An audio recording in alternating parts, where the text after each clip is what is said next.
And hello, all of you wonderful car lovers out there, and welcome to the C&C Auto Show. And I am Aaron Clements. I'm John Ryan. And our goal is to give you some great information that will make your car, truck, or SUV safer, more dependable, and to make it last longer for less money and less hassle. We want to say thank you to each and every one of you that tuned in and logged in. We're here to take your phone calls at 706-863-5800. That's on Saturday mornings, 8:05 to 10. You can also watch us live and learn more about this show at ccautoshow.com. You can also email your question to ccautoshow@gmail.com. And if you are looking for a great repair facility to service your vehicle and maintain your vehicle, just go to ccautoshow.com, scroll down about halfway, and you'll see Napa. Find a shop, and you can get a list of, do a search for some really good shops there. We got some really neat stuff going on this hour, John Ryan. We got news to cover, things to do, and wonderful people to talk to. Yeah. When they call, so we look forward to that. And we'll be covering we'll talk about the three main reasons consumers don't like new car technology. Now that's kind of odd. Also, Tailgate Talk with Dominic, and a tech tip quiz, lots more. And what do you think if we go ahead and do the thing that we enjoy most? Let's go to the phones. That would be the phones. I think that's a great idea. All right, let's go over to Eddie. Eddie, welcome to the C&C Auto Show, and what can we help you with? Eddie. Can you hear me? Yeah, we are here to help you. What can we do? Okay. I finally broke down and got rid of my 93 Nissan hardbody. You which didn't? I absolutely loved. And I bought a 2006 Frontier. Uh-huh. And I was just wondering, is there anything on those trucks that gave trouble or you know. How many miles on this truck, Eddie? It's 144,000. Ah. And what color is it? It's burgundy red. Oh, man, that's my favorite on a Nissan Frontier. That's a beautiful color on a Frontier. I love it. Yeah. Yeah, Eddie, there's two common things that go wrong with that truck, and one you can prevent, and one you kind of just have to roll the dice on. The one you can prevent is very common, very, very common. The radiator has a transmission cooler built into it. And what happens is the transmission line pressure and the fluid pressure that's going through the cooler is much higher than coolant pressure. And what can happen is the cooler actually ruptures inside the radiator, and then it mixes transmission fluid in the antifreeze. And then when the vehicle shuts off, and of course the temperatures settle, and of course there's no pressure on the system, then the antifreeze goes in the transmission and causes different things to wear the torque converter to shudder really bad, which is kind of a vibration at around 50. Yeah, causes expensive issues. So my recommendation is, if the radiator has not been replaced, I would definitely replace it, because it's going to happen if it's a factory radiator. The second issue is that is a time and chain driven vehicle, and it has little plastic, they call them shoes, that actually push tension on the chain, just like a bicycle, of course. There's a tensioner there, several of them actually. There's three of them. Two for the camshafts that synchronize together, and then one for the big time and chain. And what happens is those plastic shoes, over a period of time, no matter what kind of oil, how good you change the oil and everything, being a plastic component rubbing on a metal chain, they do wear, and when they wear, you start to hear a whining noise, and it sounds almost like a power steering pump whining or something like that. Unfortunately, that's something that you can't necessarily prevent. I mean, you can definitely, just be absolutely sure you do all your maintenance to prolong it as long as possible. But I will say, once you hear that whining noise, it is by far best to go ahead and get that system addressed, because if the shoes wear through, then the timing or the chain is riding directly on a mechanical. Get in the engine. Yep, exactly. Mm-hmm. Well, I don't hear any. It is quiet. Okay, good. And you'll know it if it starts to happen. You'll hear little noises. But Eddie, those are great trucks. I think you already know that. That's a few little small issues, but every car out there is going to have some. Yep. And I want to mention one thing. When John Ryan mentioned that radiator, that not only goes for the Nissan Frontier, is one great investment you can make on a vehicle when you start getting 10 years old or so, and you start getting some miles on there, is another radiator. It is, for sure. On there, and not waiting until the engine runs hot, because these cars are built so beautiful, but they don't like to run hot because of all the dissimilar metals. And one of the most common reasons is a radiator just starts getting restricted very slowly, so you don't notice it. So the first signs of temperature going up a little higher than normal, I recommend going ahead and considering a radiator thermostat, and then that makes it just like an insurance policy for an engine, just makes it last so much longer. And the transmission, because it lets the transmission run cooler too. Right. Okay, I noticed on the transmission, I was going to check the fluid level in it, and it's got a bolt that holds the dipstick in. It's That's just right. a matter of removing that bolt and checking it, correct? It is, Eddie. The reason they did that is because it takes a special fluid. So their intentions were to, stop people from just simply checking it and adding some at the gas station, that kind of thing. And plus, people would overfill them. They would. Because they would check it with the engine cold and see the top line, and so they'd add it. Well, when it got hot again, the It'd blow fluid out would the vent. expand, and then when fluid is overfilled in a transmission, it gets high enough to touch little fast-turning gears, and it creates aerate. foam, and it can cause major transmission issues. So actually, they've had less trouble with transmissions since they've started kind of making it to where people can't tinker with it as That's much right, yeah. as before. Okay, and now a couple more questions. I noticed that this one has, speaking of the radiator, it has a two radiator caps, one on top of the radiator and one on the reservoir jar. That's right. Kind of an odd system, isn't What it? is the purpose of the one on the top of the radiator? I've just never seen, because it doesn't have a pressure thing on top That's of the right. radiator. It's just a sealed off cap. I don't know the technical reason. I can tell you that the reason that I believe it's there is simply to fill the system.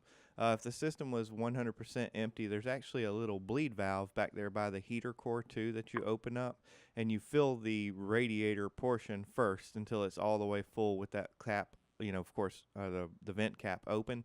And then once that's full, you close the vent cap, put the cap on, fill up the reservoir. So my guess would be the way it's filled. And plus, if you ever find that the coolant jug is almost empty or empty, then I would recommend letting the engine cool completely down and then pulling that cap off and checking inside there to get a true reading, because sometimes it can be low in there also. Now, I think one final thing here. I have no clue what kind of oil they've been using in it. I would imagine I bought it from a dealer here in Augusta, and I'm assuming they probably put just conventional oil in it when they changed it. Would you recommend a synthetic blend, or should I go to full synthetic? Eddie, I think you would really probably benefit more from semi-synthetic in that vehicle. Full synthetic is normally, in our opinions, for vehicles with very high RPMs that stay in a high RPM range. And I think fully, or late models that call for it. Yeah. Yeah, and you'll be fine. Main thing is just doing it at a good set schedule, like 5,000 miles, and keep it right on that 5,000 miles. Right. Eddie, thank you very much for the call. Yeah, we're about to run to a quick break. Thank you. Well, thank you. Great questions. Okay, we'll go take a real quick break. We'll be back with more of the C&C Auto Show. Round, round, get around, I get around, yeah, get around, round, round, I get around, I get around, round, round, I get around. And welcome back to the C&C Auto Show. And this segment is brought to you in part by Napa Heating and Cooling System Products, which we use on a very regular basis. You could actually say daily. Yeah, daily, many times daily, actually. And we use them because they fit, they last a long time, and we know that it's a good thing to put on our customers' vehicles. And they trust us to use good parts, and that's what we do. And we do use a lot of Napa heating and cooling parts. And they come with a great warranty. And they come with a great warranty also. That is true. Okay, we're looking for your phone calls, 706-863-5800. That's Saturday mornings, 8:05 to 10 Eastern. And we'll mention that lawmakers in Maine, now get this down, they're upset. They're really upset with people that drive green cars. Because what's happening, most states actually are giving incentives to buy green cars, your plug-in hybrids and your in your electric vehicles. Yeah. But actually, Maine is saying that they're not paying their fair share because they get a lot better gas mileage. Right. And so they're not paying as much of the gas tax. And so they are strongly considering charging extra fees for those vehicles, roughly about $150 for gas electric. Wow. And $250 for full electric cars. Annually? Annually, their registration fees when they do that. And of course, like I mentioned, the reasoning is behind because they use less gas, so the owners pay less gas tax, but use the same roads. Right. And since the gas tax is supposed to help maintain the roads and bridges, they say that greener drivers are not paying their fair share. So, Yeah, that's kind of a toss-up. well, I don't make this stuff up. I just pass it along. So, hey, do you think that we should talk to Ronnie first or read the tech tip in case Ronnie might know the answer? Yeah, you never know. Ronnie might, be the winner. So, You want to do it? yeah, go ahead and read. All right. Forgive us, Ronnie. Here we go. Hold on. He rolled his eyes. I saw it. All right. And actually, we didn't get a winner to the tech tip quiz last week, and we will and so we're bringing the same one back again this week. And actually during the week, because I really and truly had a fair amount of people calling me asking me what the answer to it was, and I did get kidnapped, and somebody tied me up underneath the car with oil leaking on my head, and the car had worn tires and an exhaust leak and a knocking sound because they were tormenting me, but I didn't tell anyone the tech tip quiz answer. Aaron, were you working on the Miata again? That's cool. Okay, John bought a 2018 Chevrolet Equinox. In less than 1 week, someone ran into the right front and smashed the front fender. It took 3 weeks to repair, and when he got it out of the body shop and he was driving home, it stalled out. The next day, he took it back to the body shop, and they told him that they could not fix the problem. Why? And actually, I think we said last week, they said nobody can fix the problem. Right, that's right. Yeah, the problem's just Yeah. there. So you ready to go to the calls? Yeah, let's go to Ronnie. Hello, Ronnie, and welcome to the C&C Auto Show. What can we help Good with? morning. Good morning. Well, I have no idea what the tech quiz answer is. Well, we wanted but I to do give have you a little shot, problem though. With, pardon me? We wanted to give you a shot at it, so we went ahead and read it before we went to your call. Oh, that's okay.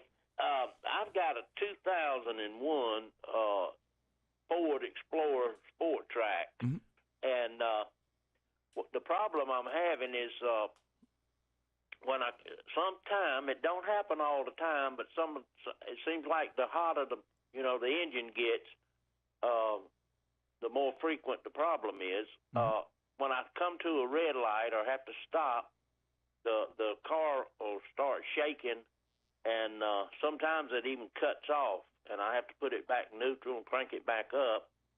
And I don't know if it's the transmission or the engine. It seems like it's the transmission in a way, and then again it seems like the engine's over revving or something. Something's wrong with it. Ronnie, how does it drive, like, once you get it above idle, like you're going down the road? It seems to drive fine, doesn't it? Oh, yeah, it drives perfect. No check engine light or anything yet? No, Okay. There's two places that I can think of that can cause this issue. Matter of fact, we've actually had a call about this, I think, in a previous show. One of the common things on those 4-liter engines that vehicle has is a vacuum leak. And it'll do just what you're saying. At idle, it'll run real ragged. It'll almost stall like there's no power, but then you get it to crank back up and drive it on down the road, and it drives beautiful. What happens is there's two different areas that the vehicle can pull in unmetered air, which would be a lean mixture. There's a PCV hose that goes to the intake, and the PCV system, of course, has manifold vacuum. And when that hose has a little pinhole or ruptures, it actually pulls in air that the car's computer never even knew about. So it runs really, really rough, and like you said, it'll stall out at lights. The other area, same type problem. It runs lean and causes the same issue, but the intake manifold can leak air and pull air in from there too. So I would really, I'm gonna mention one more. Is a lot of times carbon can build up around the carbon plate on the throttle body, and that can cause not enough air to come through the metered air, or not enough air to bypass the throttle plates at idle, and that can cause the RPM to go down. Right. And so any one of those things can cause it. And all of them are fairly common. Yeah. And Ronnie, the reason the light's not on is those vehicles are very sensitive to fuel trims. But what happens is the reason the light's not set yet is because, of course, you generally drive more than you idle. So the car's computer's seeing it in the normal driving speed rather than idle. If it idled for a few hours, it would probably detect the vacuum leak and then set a lean code. So I would definitely be suspicious of a vacuum leak or carbon buildup. In short, Ronnie, we don't think you have anything bad wrong. Really don't think it's the transmission. It sounds like more just general type maintenance you'll run into, like vacuum leaks, or either maybe you may need an induction service. And, of course, that's a good time to check and see if anything's due, like maintenance tune-up, fuel filters, air filters. Just give it a going over. Good but I think you'll tune-up. find that all of that stuff will take care of your problem there. And those are great trucks, by the way. Aaron's got one. Yeah, we have a Ford Sport Track. I'm gonna mention I'll mention this really quick because we won't have time to go to the next caller right now. But real quick, we had a minivan, 2 minivans for shuttle vehicles, and a big Ford F-150 for a truck. Yeah. Great idea. We sold one of the minivans, and then we sold the parts truck, and we got the Ford Sport Track because you can use as a backup shuttle vehicle and put parts in the back. It's been great, great gas mileage. That thing's got a lot of miles and doing well. So those are fantastic trucks. Okay, we are just about to run out of some time on this on this segment, and when we'll take a quick break. When we return, we will go to Dominic for his Tailgate Talk, which is always a lot of fun. So we'll be back with that and a lot more as soon as we return with the C&C Auto Show. Just an old half-ton short bed Ford my uncle bought new in '64. Daddy got it right cause the engine was smoking. And welcome back to the C&C Auto Show. You know what's crazy is all during the week we work on cars. Yeah. And then a lot of times we go home and we watch car shows to where they're restoring this or That's that. to get you motivated. And then during the breaks, we're talking about cars. I was just telling them that we had sold our little Model A Ford a few weeks ago, and Brad and I bought a 1980 Ford F-150. Yep. And we got it at a very, very Inexpensive. it's a good price, but also it's a very low mileage, great looking truck. So we just enjoy cars. That's what we do. Okay, we'll mention that this segment is brought to you by NGK Spark Plugs, and spark plugs last longer than ever before, but they do eventually go out. Yep. And when they do, then it can take a lot of other parts with it. So you want to find out when your spark plugs are due to replace. And then if you replace your spark plugs, I recommend NGK Spark Plugs. They've been fantastic for us. And it is time for the Tailgate Talk. Dominic, what we got? So one thing that I saw we got coming up is that the state of California is going to start allowing remote operated autonomous vehicles. Mm-hmm. So these are going to be cars where somebody's sitting in an office driving it, waiting for the autonomous system to fail and stepping in if they need to. Mm-hmm. So we got a good step. We are moving in that direction. And I got a few words about autonomous cars coming up a little later also. So there's a lot of things in the news about autonomous cars right now.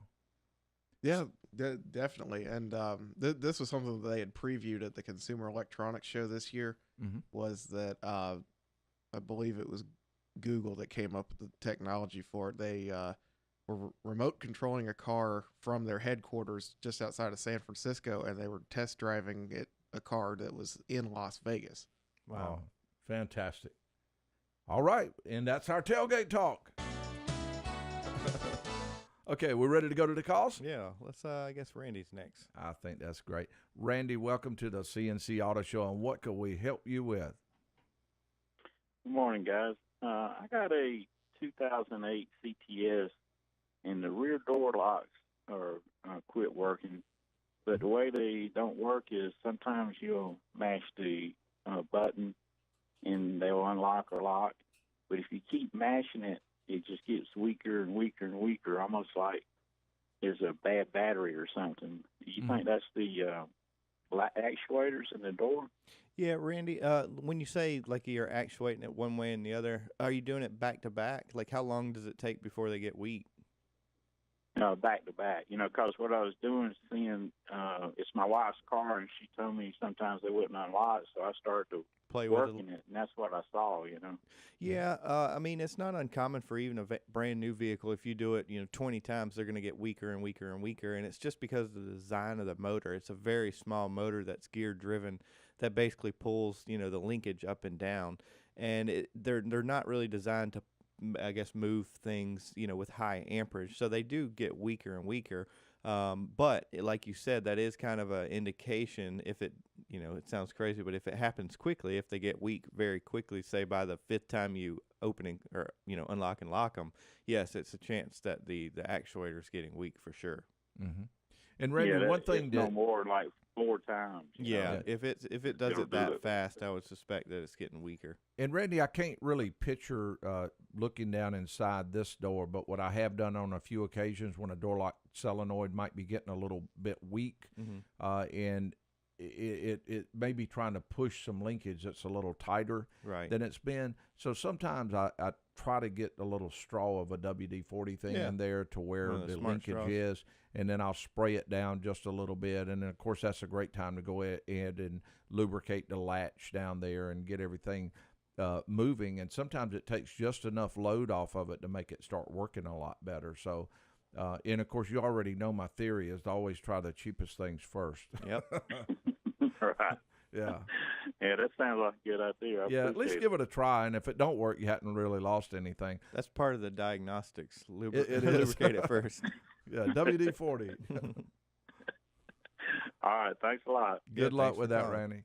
Okay, the number to call is 706-863-5800. I think you should read the tech tip one more time. Oh, you want to? Okay, we will definitely do that.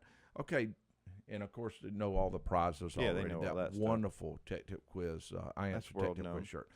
John bought a 2018 Chevrolet Equinox. In less than 1 week, someone ran into the right front and smashed up the fender. It took 3 weeks to repair, and when we got it out of the body shop, and he was driving it home, it stalled out. The next day, he took it back to the body shop and told him, and they checked it, and they said they could not fix the problem, and then they went further and said nobody can fix it. Yep. And so what is the answer? And if you do know the answer, you could be a winner. That's right. Are we ready? Yep. Let's go to John. Let's do it. Hello, John, and welcome to the C&C Auto Show. What can we help you with? Well, I'm going to give you I didn't listen last week, so I'm probably going to give you the same wrong answer. Mm-hmm. But I'm going to try the tech tip. Well, we're ready. You try it and go for it. Hold on. Now, John, we are waiting for you. Well, I'm going to take a wild stab and say there's a sensor in the front end that got messed up, and that was causing all the problems. Like a lane avoidance or something like that. Yeah, John, nobody really said that, but what we responded with on each one of those is something like that could be repaired. Yeah, this just couldn't be fixed. Yeah, couldn't be fixed. Yeah. Okay, well, and I got a question for you, Aaron. We are ready for you. My Durango, Durango, John, hold on. John Ryan's got to do something. Aaron, you got it. Oh. No, I'm not going to do it. You do it. You did it. John Ryan did it. I didn't do that. Okay, and what's the question? He's off my Christmas card list now. Okay, we're ready. My Durango, you've seen it a few times in there. Mm-hmm. Every now and again, it will crank for maybe, 3 or 4 seconds. It spins over good, but it seems to be getting progressively longer that it does that. Mm-hmm. And it'll do it, once a week. Sometimes it do it 3 times a week. Now, the battery, of course, is 4 years old. Is that a sign of the fuel pump or the battery, or what's going on with that? Well, I lean toward the battery needing to be replaced, but if it's spinning over fast, I doubt that's the problem. But a 4-year-old battery is definitely not going to get any better. No, unfortunately not. It's so most batteries fail between 4 and 5 years, and it's just something that I'd recommend doing.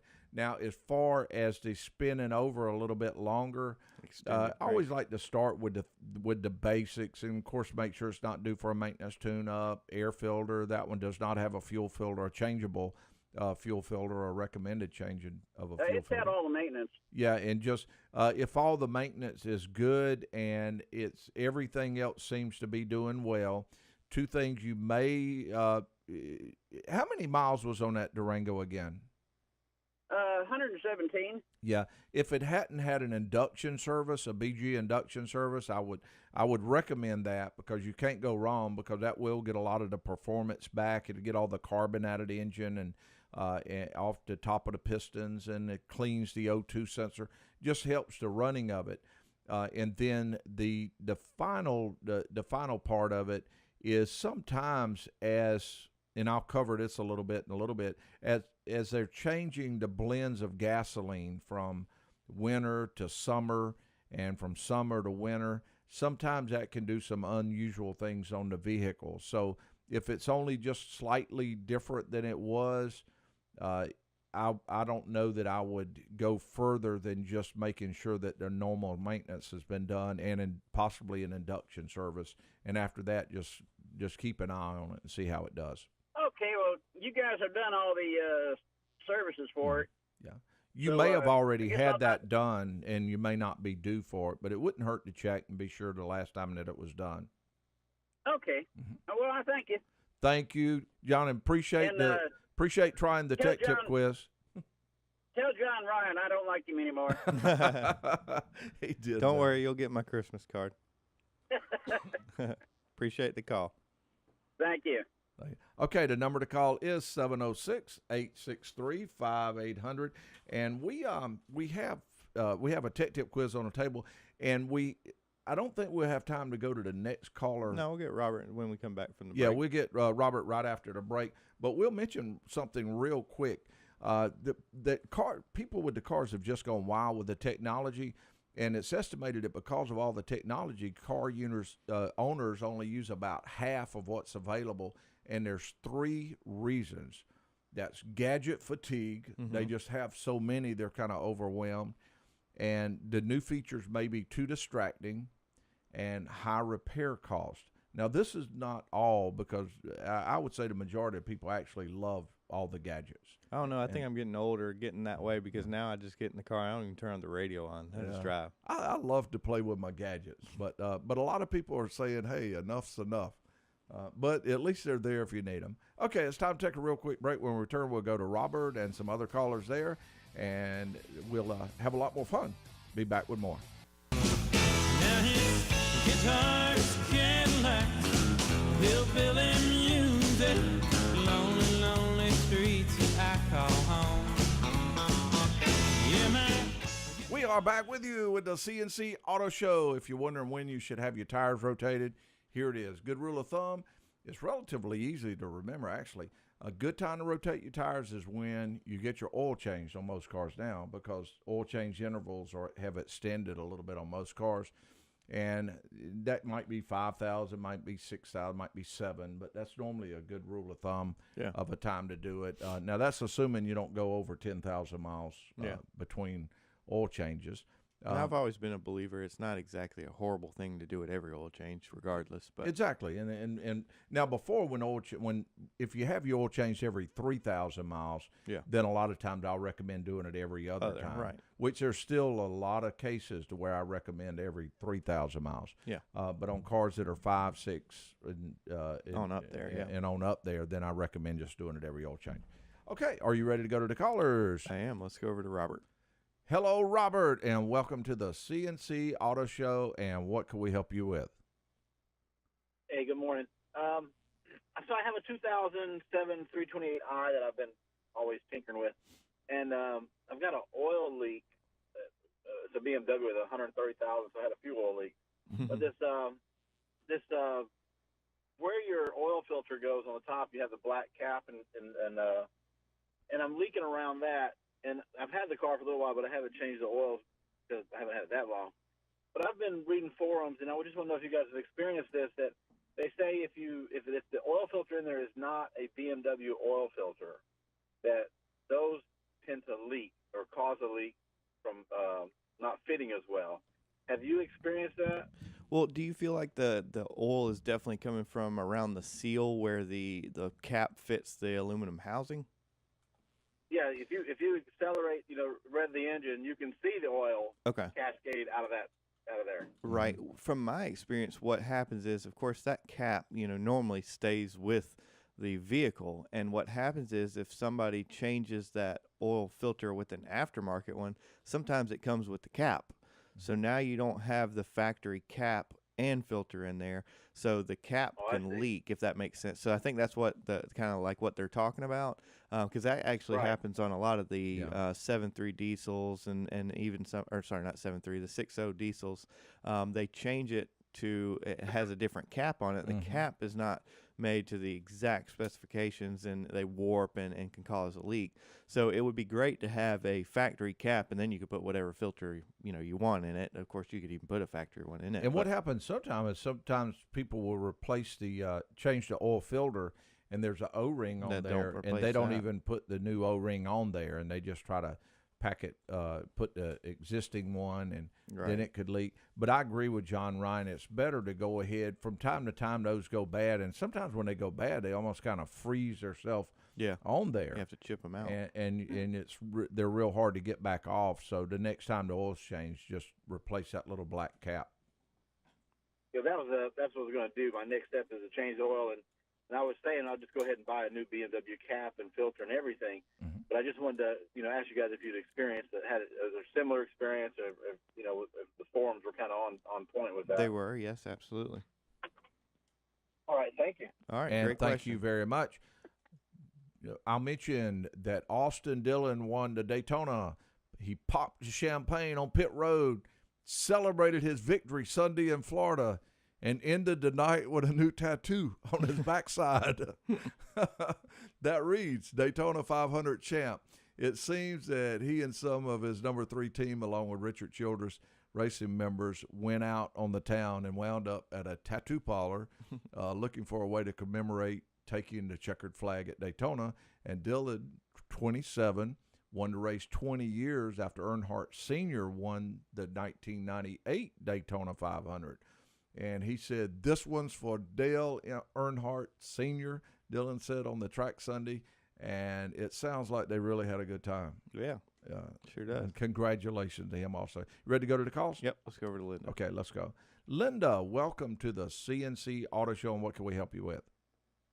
I would like to answer the tech tip quiz. Whoa, we have been waiting for you to do that. Okay, here we go. Linda, what is the answer to our tech tip quiz? Okay, if they can't fix it, it has to be something built into the design of the car. And since it's a new vehicle, it may be one of those vehicles with the auto stop-start feature that they put in for fuel economy. Oh, my goodness, Linda. The crowd's going wild. I can't believe it. Linda has just won the tech tip quiz. Yep.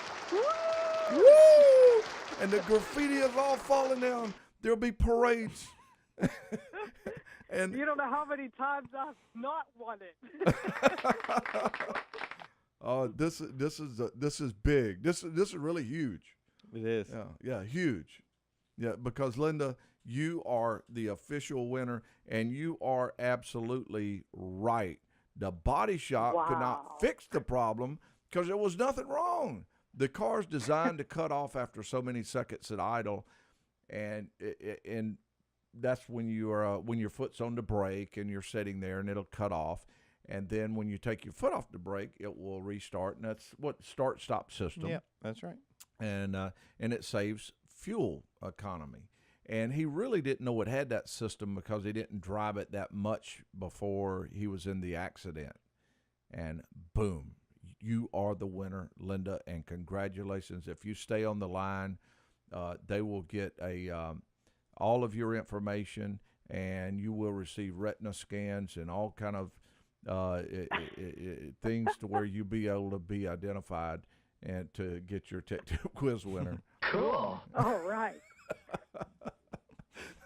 Thank you, Lynn. We appreciate it. Okay, somebody did get. I'm glad they won that one. That's great. Yeah, that was really huge for her to get that. Okay, we were talking a little earlier about driverless cars, and get this now: the first commercial ride-hailing service without human drivers has been approved. Waymo, which is part of Google, plans to start the service in Phoenix this year, and it will be limited by the number of vehicles that Waymo has at the moment, which the company said is thousands, but actually what they're saying is that with driverless cars, you can do more with them than with a driver with a personally owned vehicle, because a lot of those will sit there for periods of time, longer periods of time, waiting on someone. So Waymo hasn't said what they plan to charge for the vehicles without human drivers, but they figure the cost would probably be very competitive with Uber and Lyft's human-powered networks. Cool. So that is sort of a neat little deal that they have going on there. And another thing that we did want to mention today is that trucks are becoming even more popular, and I think you already know that. Oh yeah, John Ryan is a truck person all the way. Well, Dominic is a truck person all the way too. According to a very interesting report from the New York Times, a growing amount of buyers are not only ditching sedans for crossovers, but also for pickup trucks. And a lot of them are trading in like luxury sedans, like the Audis, BMWs, Porsches, and they're trading these in for pickup trucks. Yep. We got a song about that somewhere on probably part of the reason why, don't you? You might be able to put in there. And what makes this really exciting for the big three is even though the pickup truck sales represent about 16% of the U.S. market, they actually delivered the bulk of the $25 billion in operating profit that they had. And it costs less to produce a truck. Yeah. And they still sell for an average of about $43,220. That's a cheap one. Yeah, that's a cheaper truck. So trucks have really been good for the big three. Yeah, they really have. Okay, it is time to take a quick break. No, it's time. We're out of gas. Time clock's on the.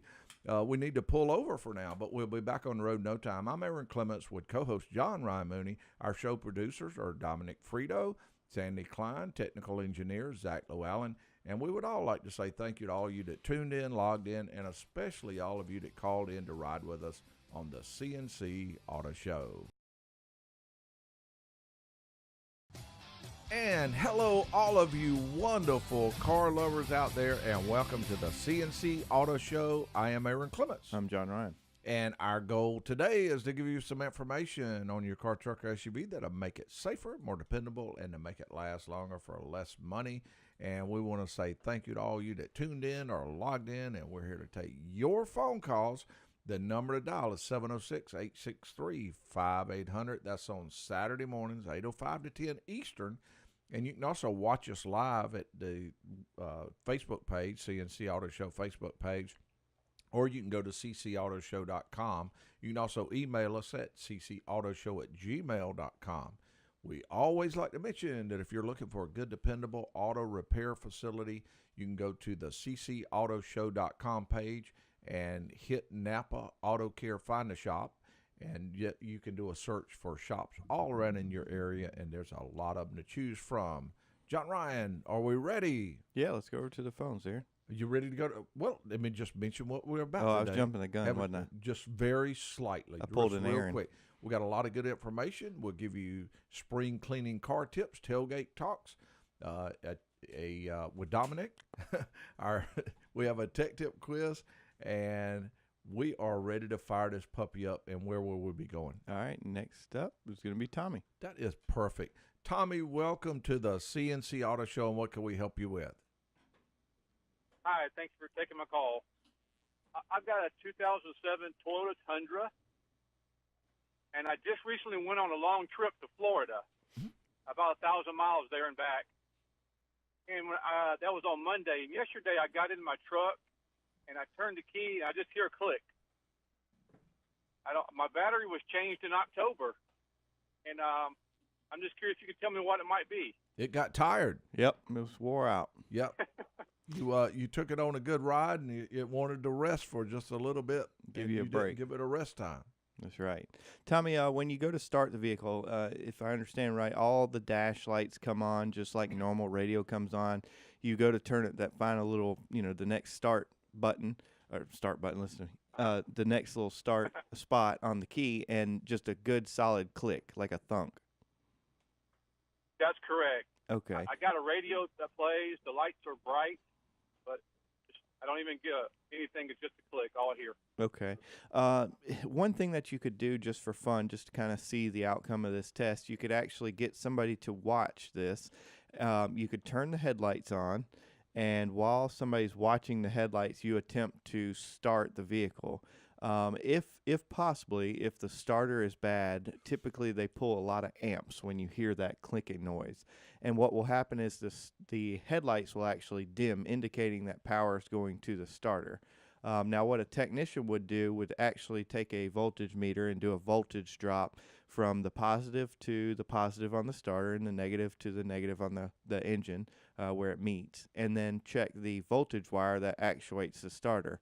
Of course, ideally, it should have 2 powers and 1 ground, which would actuate the starter. But it does sound like you possibly have a bad starter or a voltage drop on one of the cables. Mm-hmm. What I think would rule out the voltage drop is the fact that the radio and all the other lights seem to be working. Tommy, did you tell us how old the battery was? It's been replaced in October, so okay, about 3 months old. Yeah, so chances are the battery cables would have been cleaned at that same time. So I'm kind of picturing your battery cables and the connections there as being good. So right. Yeah, I agree. I lean toward a starter is going to end up being the problem. Right. Would it make the clicking noise that lets you know that the switch and the relay is worse sending power down to it? And if it was a good solid click, high probability, that means that it had plenty of voltage to click it in. Just the motor is worn and bad. It is the original starter and alternator. Mm-hmm. Yeah, really, starters and alternators are not predictive maintenance items. And by predictive maintenance, that means vehicle, like a fuel pump on certain GM cars, certain year models, at about 110, 120,000 miles, they're going to be bad. So you would go ahead and replace it in some cases because it's going to go bad. But starters and alternators on that vehicle are they're not predictive. So I wouldn't necessarily do the alternator unless it was giving you trouble. But it sounds like your starter has bit the dust. Okay. All right. I appreciate your help. I'll have that checked. Thank you for the call, thanks, Tommy. Okay, the number to call is 706-863-5800. That's Saturday mornings, 8:05 to 10 Eastern. And where we're going? Next up's Robert. Hello, Robert. Welcome to the show. What can we help with? Thank you for letting me on. I have a 2006 Chrysler Pacifica base model, 3.5-liter V6, and recently had a mouse that he wanted to come up in the engine compartment and get warm, chewed through the number 1 fuel injector cable, powers the fuel injector, and it didn't chew all the way through it. He just made a big mess of it. Well, I replaced the cable, right? Mm-hmm. And I still get I think it's a 201 code. Okay. Injector not, I guess injector circuit open. And so I replaced that cable. I still get the code. I initially used terminals to connect the cables together. Right. Thought that might be too. I still got the code, so I took them out of that and I hooked them directly. Tied the wires together, soldered them, and then sealed them up. I still get the code, and not sure why. I also had to replace the knock sensor, which was underneath the intake. Right. Because he had chewed through that. That's where he went down in. He got down in there to get warm. Right. So I don't know why I still can't get that. The injector won't fire. It get an open circuit code still. Gotcha. Robert, the one kind of neat thing about that computer is it's electronically looking for each circuit on that vehicle. So the 201 is setting a circuit fault, meaning that the computer is looking for amperage on that circuit and it does not see it, as if it's almost disconnected. So that's why it's setting a circuit code.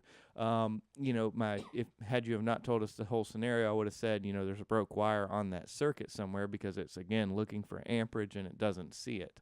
But now that we know the whole scenario, one thing that can happen, now we would still do a lot of checking to make sure that circuitry is good.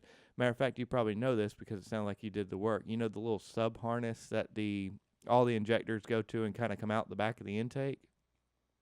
What we would normally do is actually ohm out each injector from there. So if you had a meter, you would put it obviously on ohms, and you would ohm each injector from that bulkhead connector. And of course, if number 2 showed the same resistance as the rest of them, we know it's good from that point forward. And then we would leave that disconnected and go to the car's computer, the PCM, and then do that same test, ohm the wires from that connector to the sub harness.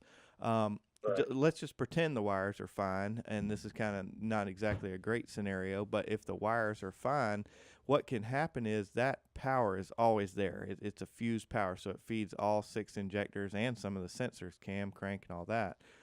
What can happen is if those wires were touched together and the computer's driver, the actual device that triggers the injector that basically pulls it to ground, if it's, if the wires are touching together, it can actually damage the driver in that PCM itself. Can let the magic out of the computer. It can let the smoke out of the computer. and of course, then it'll still set a circuit fault because there is no driver doing its work, if that makes sense. Gotcha. Yeah, that makes sense.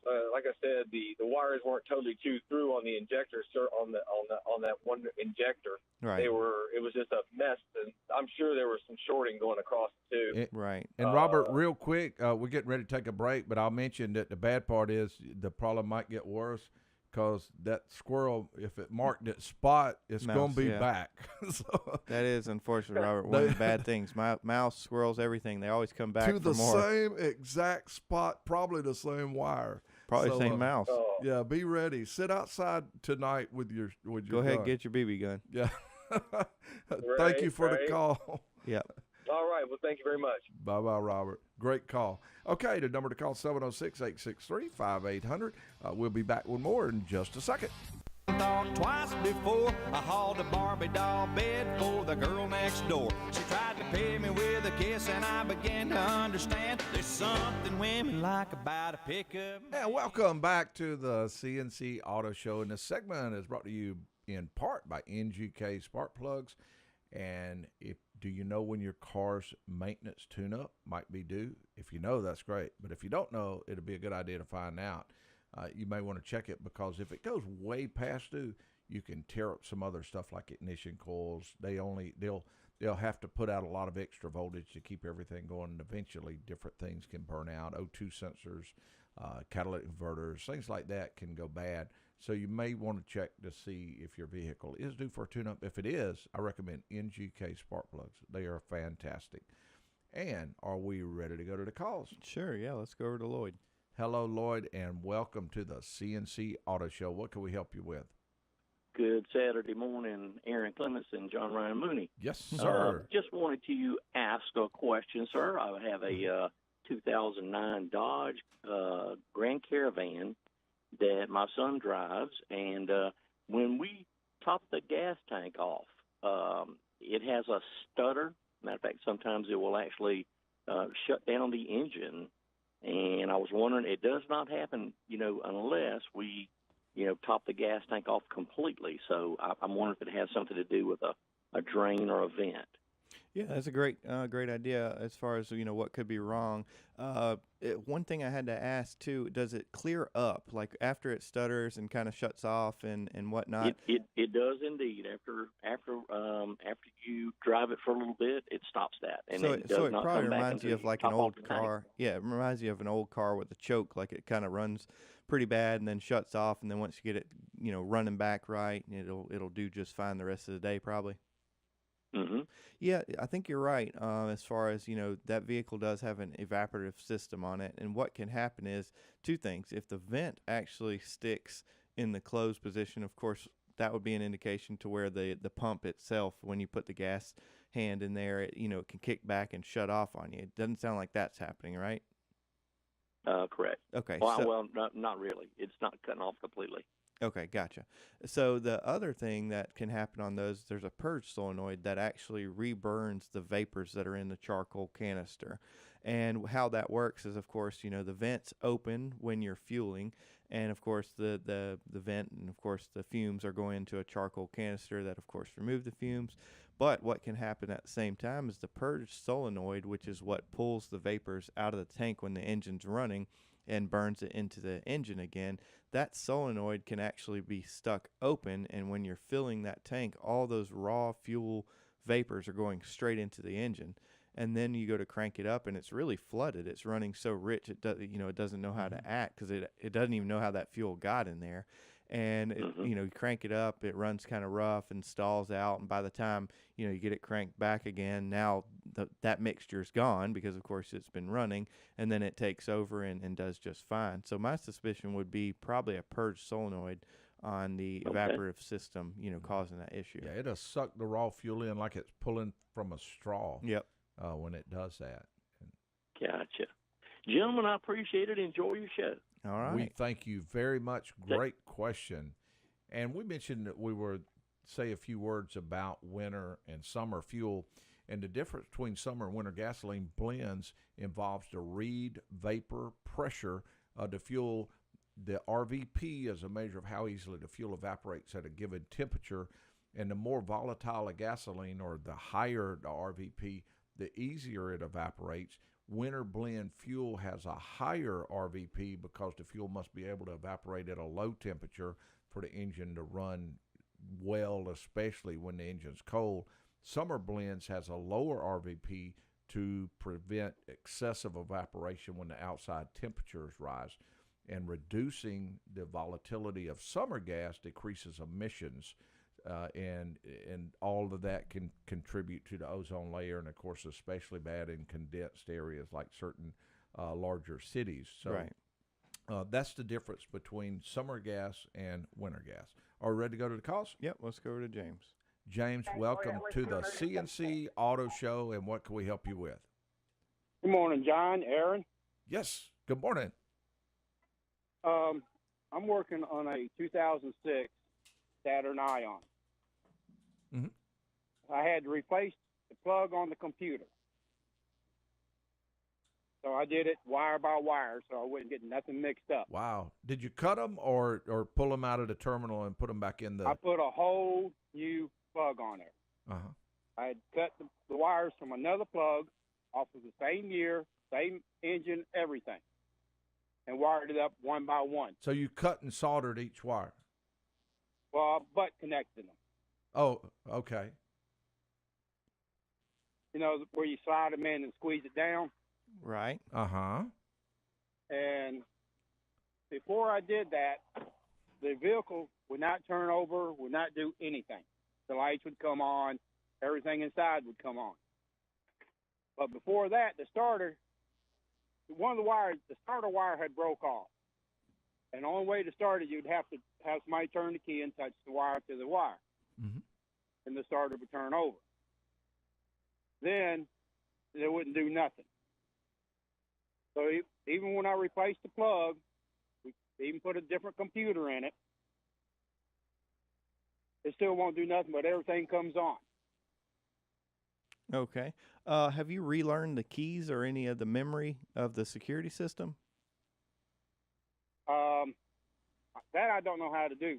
Okay, yeah, that vehicle has... Give me a point. Okay. Teach me. Yeah, now, again, I know there's a chain of events before this, but this is kind of more directed to after replacing the computer, no matter what the issues with the vehicle. Anytime a computer is replaced in that vehicle, it does have a security system that has to, the keys have to be relearned. Now, typically a technician would do that with a scan tool. They put the computer in there and they actually initiate basically a security learn, and it learns the key that's in there. On that particular vehicle, if you were to insert the key, you turn it on and leave it set for 10 minutes. You turn it off. Okay. You turn it back on, leave it set for 10 minutes, turn it off, leave it back for 10 minutes, and that will learn the key. But it does sound like you have possibly some other issues, maybe with the starter or the wiring. Now, the only other thing that we'd probably mention to you right off the bat was those butt connectors. Of course, they do a good job in more of a temporary type repair. Maybe radio speakers. Possibly. But that vehicle is going to be very, the computer is very sensitive to resistance on a lot of the circuitry. So when you have a butt connection, they again do work, but they're not the perfect joint for that type repair, simply because of the resistance involved that it adds to the circuit. Again, they work, of course, you crimp them down, but they can actually add resistance, mainly because that's not a 100% soldered integrated wire. So that would be something that you may want to look into in the future. As far as repairing them, with heat shrink, typically we use they're actually a bare butt connector that we solder in, and then of course heat shrink over it. Yeah.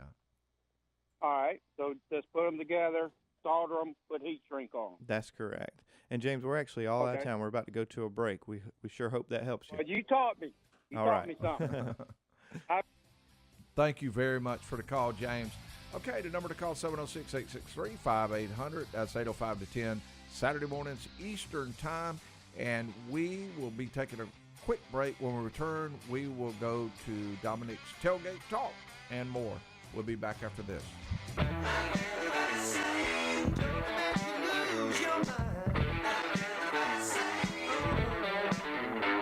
And we do welcome you back to the C&C Auto Show. And this segment is brought to you by Napa Heating and Cooling System, which we use on a regular basis, and we use them because they work well, they last a long time, they fit. I love things that fit, look exactly like the old one that you took off.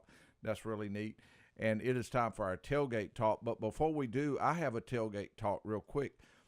Earlier this week, one of the managers here at the shop, he took me outside, Al Wiles, and he was showing me a little bit about a tailgate.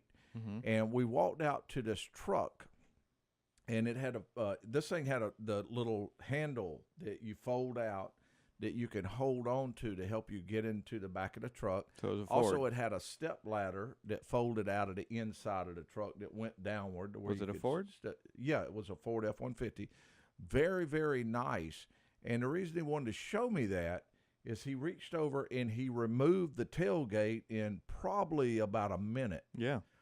And what they're running into are people are stealing these tailgates off of these trucks. And these things retail for, what, $1,500, $2,000? And, of course, they're stealing them and selling them. And, of course, certain, I guess you'd call it a black market type Yeah, things. Black market type deal will resell them. So the reason I say that is Dominic needs to be real careful because he don't want anyone taking his tailgate when he's having his tailgate talk. And have you heard about their new, the Ford's new tailgate that's heated? No. Yeah, so your hands don't get cold when you're pushing it down the road. Oh, no. Oh, no, that's cool. And then also they got a lot of them have the cameras in them, too. Yeah, they do. So, I mean, you're talking about a lot of money inside that tailgate. Yeah. Okay, we're ready for a tailgate talk. Aaron, the tailgate's already been stolen twice. Why do you think it's a different color than the rest of the truck? But actually, that does bring up something that I was doing some research on earlier, and it's not just tailgates that people are stealing. It's pretty much any kind of body panels, bumpers, hoods, headlights. We were pricing out some headlights for a customer at the shop about a month or so ago on a newer model Kia that had the LED accent lights. Mm-hmm. And those lights retailed for about $1,100 each. Mm-hmm. Yep. Yes. And what is happening is people are stealing the whole car. It used to be they'd steal the whole car and sell the car. Now more and more they're selling it and just taking like the wheels, the headlight assemblies, the tailgates, things like that, the high selling items off of there and then resell them, making a lot of money. So And one of the things that surprised me was we actually had a newer model aluminum bodied F-150 from a body shop that got rear-ended. And just out of curiosity, I asked, how much did the tailgate cost to replace? And I was surprised that it was as inexpensive as it was. It was, I think, retail was about $700 and something. Yeah, exactly. Made by Coca-Cola. Yeah. Yeah. Oh, and I'll mention this real quick because John Ryan probably mentions the aluminum rear bed on the Fords. Yeah. Well, GM's looking at carbon fiber. Yeah, I think rear. they actually have that out. One of the package. What package is that? Was it the Trail Boss they Trail were doing? Boss, that's right, yeah. So We looked at that the other day. That's pretty neat. So that's our tailgate talk. All right. Okay. And are we ready to go to the calls? Yep. Let's I go was over, waiting for that. let's go over to Kevin. Hey, Kevin, welcome to the C&C Auto Show. Appreciate the call. How can we help? Hello, Kevin. Yes, I'm here. Yes. Yeah, I got a 97 Chevrolet Silverado. Got the Vortex motor, 350 in it, 5.7. I got an intake leak on the back.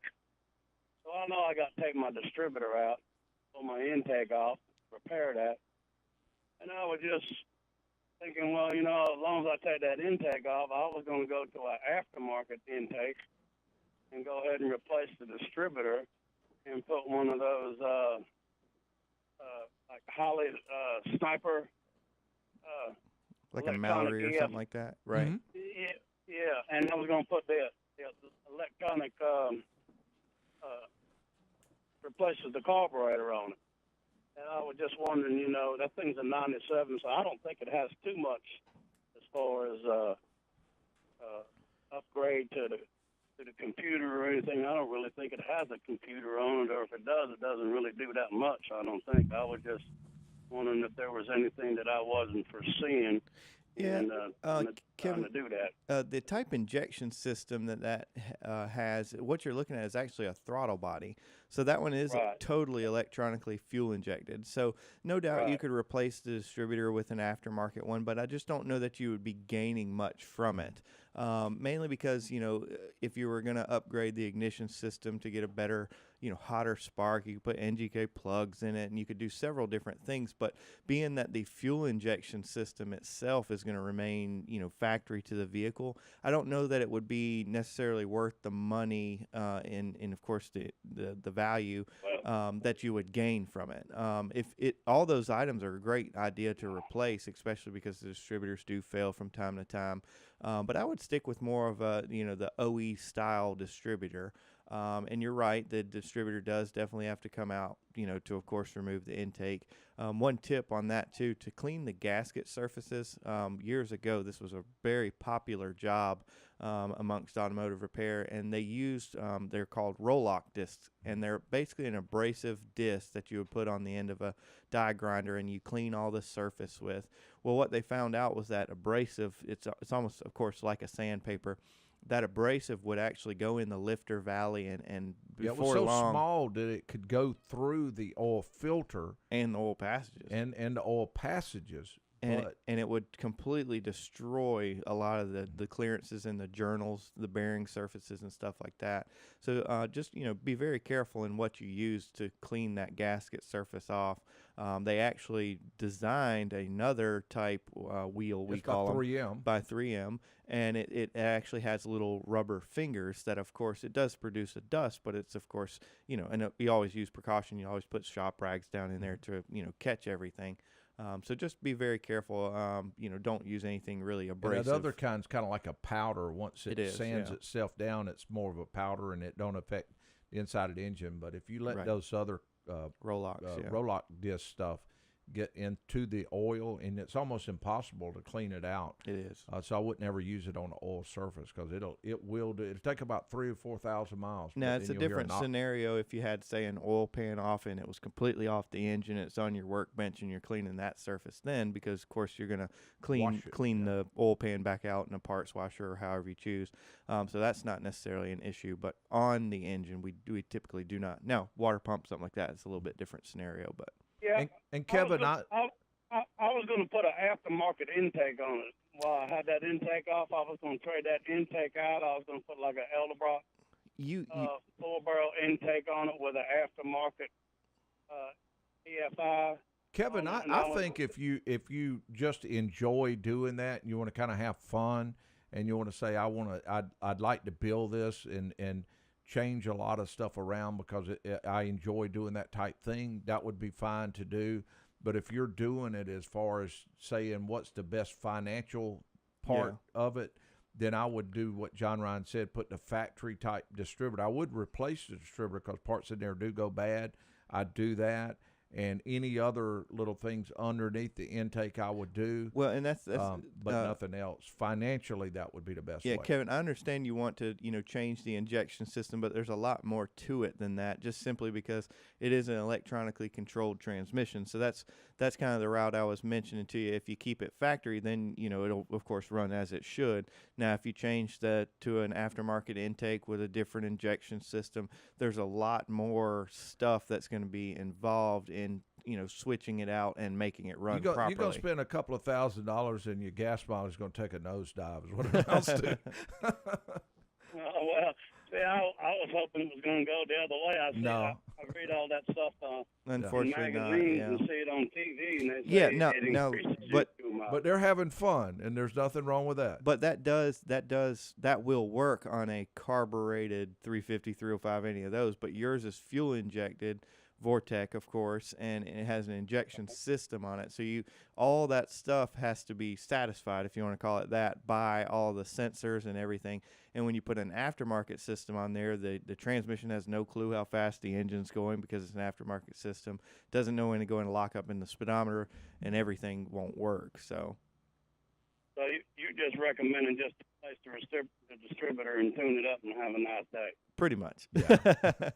new wires, new plugs. Just spend that on just getting everything like it as good as possible that way. Okay? Kevin, we're all out of time. Okay. Hope that helped. Okay, thank you. Y'all have a good day. Oh, thank you. Great questions. And it's time for a quick break. We'll be right back.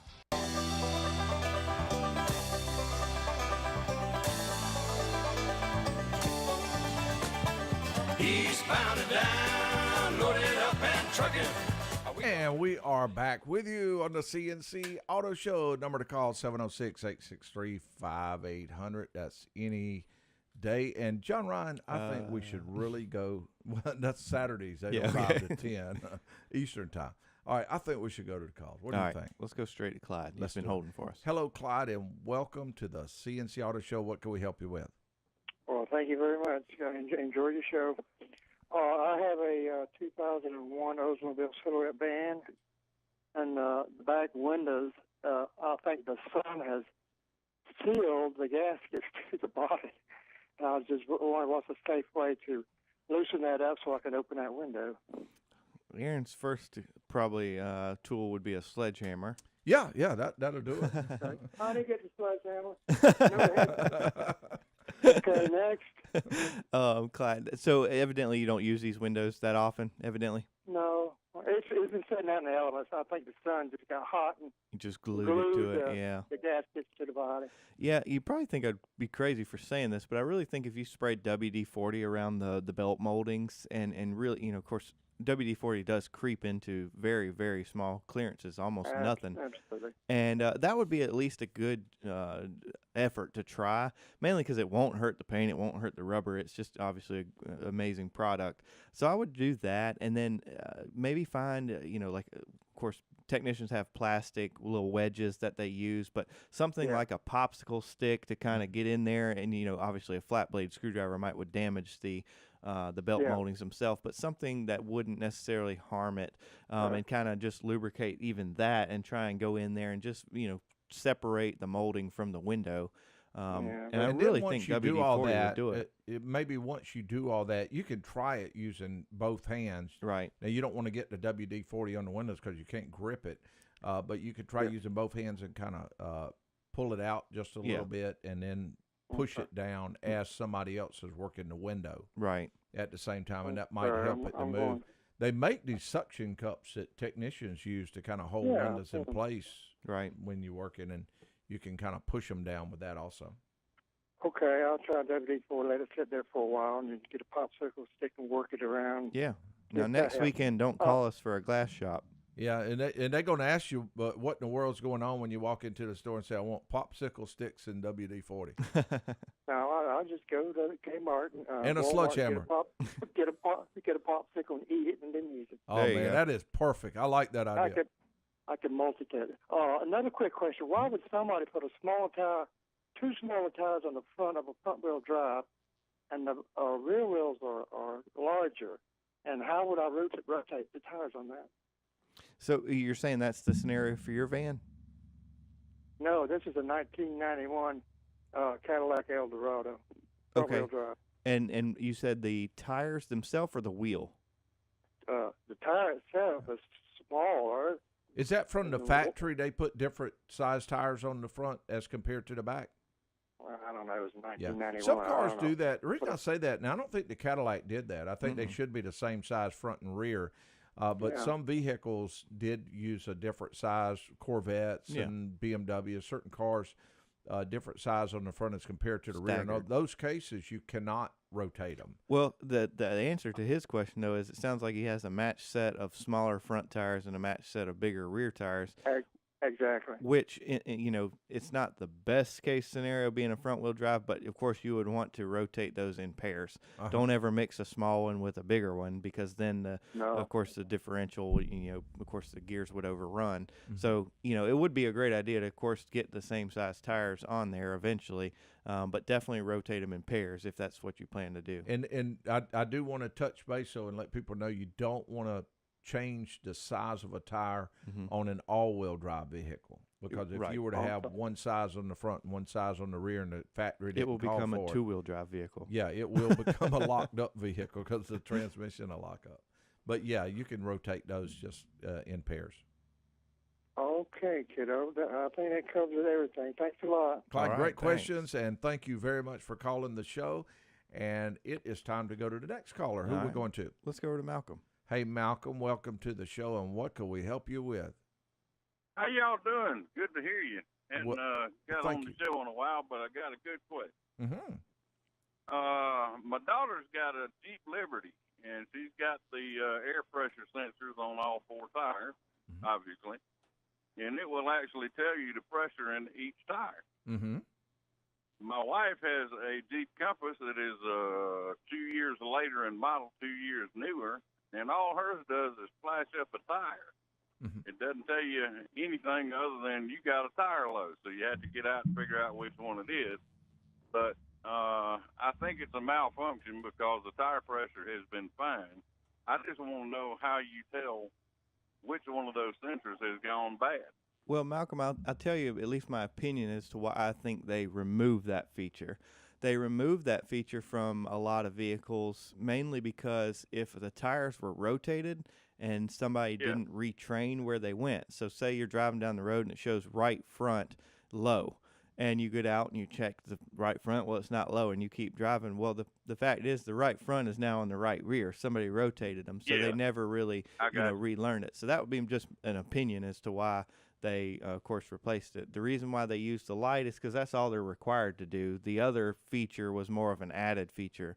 By law, they have to have tire pressure sensor monitoring system on it, and just has to have an illumination light that, of course, comes on when the tire pressure is low.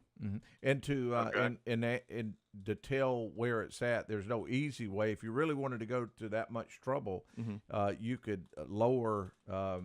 Well, that's what I was going to say. Some vehicles, I don't believe that one has it. And I know a lot of GMs, you can put the tire mode in learn and let a certain amount of air out of the tire, and the car's computer is smart enough to detect, okay, he's at that wheel, that must be the left front, right rear, whatever it was. Yeah.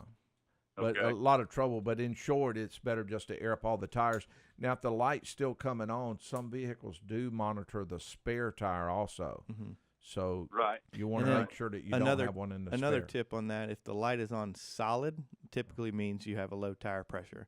If the light flashes, that means that one of the sensors is not reading properly, or it's not reporting Maybe a back. battery's going dead or something like that. Okay.